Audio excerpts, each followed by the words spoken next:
आप देख रहे काली रात की कहानी लक्की जी के साथ। दोस्तों, मेरी तबीयत खराब इस समय चल रही है, इसलिए आपको कहानी नहीं सुन सकता हूं, क्षमा करें। हमें और कहानी जल्द से जल्द सुनने की कोशिश करता हूं, तो चलिए आए बढ़ाते हैं आज की कहानी की ओर। रात के 1:42 थे। NH44 पर धुंध ऐसी थी कि हेडलाइट भी थक कर वापस लौट रही थी।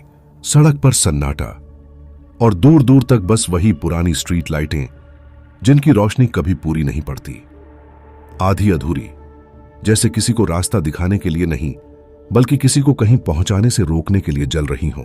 लोकी, उस रात मैं बस का इंतजार कर रहा था। घर से बाहर निकलना मजबूरी थी। NH44 पर रात में कोई बेवजह नहीं रुकता, और सच कहूं तो मैं भी नहीं रुकता।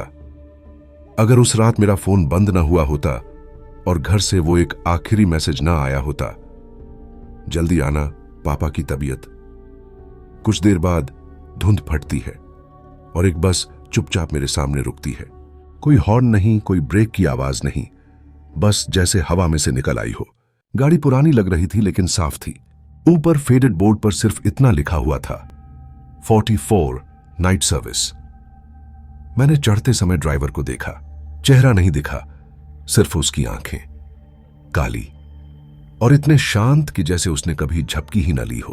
उसने बस सिर हिलाया और दरवाजा बंद हो गया।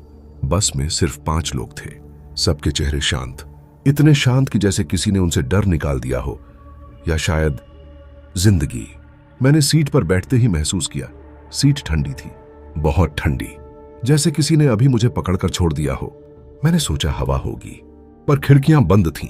बाहर धुंध और अंदर एक अजीब नम गंध, न मिट्टी न बारिश, कुछ अलग। बस चल पड़ी।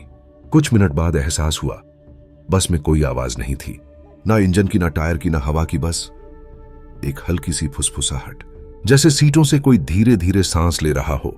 मैंने बगल में बैठी औरत को देखा। उसका चेहरा खिड़की की ओर था। मैंने सोचा सो रही होगी, लेकिन उसका कंधा हिल नहीं रहा था। अचानक मेरी आंखें पीछे वाले आदमी पर गईं। उसने मोबाइल पकड़ रखा था, पर स्क्रीन काली थी, फोन बंद था। फिर भी उसकी उंगलियां स्क्रीन पर चल रही थीं, जैसे वो किसी को मैसेज कर रहा हो, या शायद किसी का इंतजार। ड्राइवर ने अचानक एक छोटा मोड़ लिया और बस जंगल वाले हिस्से में चली गई। मैं चौंका। NH44 का वो हिस्सा मैं जानता हूं, वहां से कोई रात में नहीं गुजरता। वहां एक पुराना चेक पोस्ट है जो 10 साल पहले बंद हो चुका है।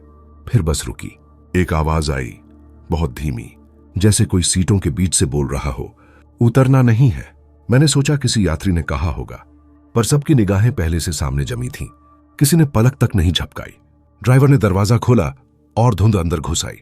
उतरने वाला कोई नहीं था, लेकिन फिर भी 2 कदमों की आहट बस में चढ़ी, और जैसे ही वो कोई मेरी सीट के पास से गुजरा, मेरी गर्दन के पीछे बर्फ जैसा ठंडा एहसास हुआ।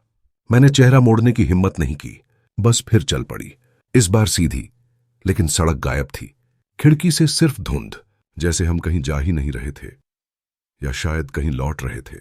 फिर वो औरत जो अब तक नहीं हिली थी, उसने धीरे से सिर मेरी ओर घुमाया। चेहरा बिल्कुल फीका, आंखें काली, और होठों से आवाज नहीं निकली, सिर्फ एक फुसफुसाहट, तुम जिंदा हो ना? तो पूरी बस मेरी ओर देखने लगी। उनकी गर्दनें ऐसे मुड़ी जैसे हड्डियां सालों से इस्तेमाल ना हुई हों। सभी चेहरे एक साथ, शून्य भाव, काली आंखें, जम चुकी मुस्कान। ड्राइवर ने रियर मिरर में मेरी तरफ देखा, और फिर पहली बार बस में आवाज आई, हमारे साथ रहो या अगला स्टॉप नहीं मिलेगा। भी तब तक के लिए बाय एंड टेक केयर।